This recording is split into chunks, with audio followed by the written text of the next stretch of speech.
Hello, welcome to Guide Glimpse. Firefox Developer Tool. On today's video, I'm going to teach you about the Firefox Developers Tool.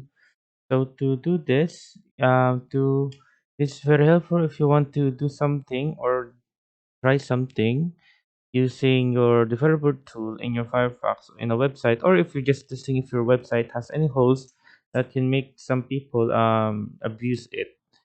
So to do this, just click on F12 in your keyboard, and there you go, your developer tool will show up, and it's all complete here.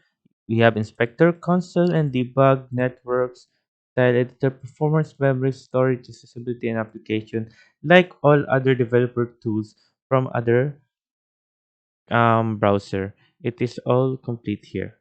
Now let's go F12 again, and a little bit of a bonus tip for you guys.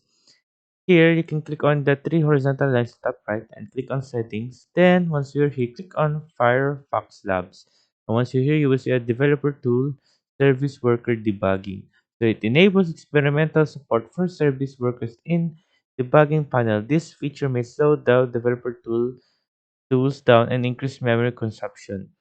So if you want to experiment on the support of for service workers in the debugging panel, you may allowed to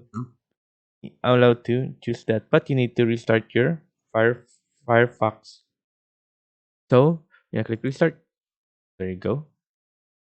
You see right now, not now, and there you go. And to disable it, just click it again and then restart Fireflow. And there you go. So it's like the same as before.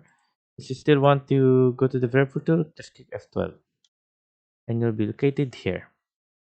So yeah, I hope you guys like the video, and you can also change the size where the developer tool if you want, if you're mostly using Chrome, it's mostly on the right side. You can choose that. But there you go, guys. Hope you guys like the video. Hope you guys learned something, and thank you. If you like the video, please consider giving us a thumbs up and subscribing for more content like this. Thank you.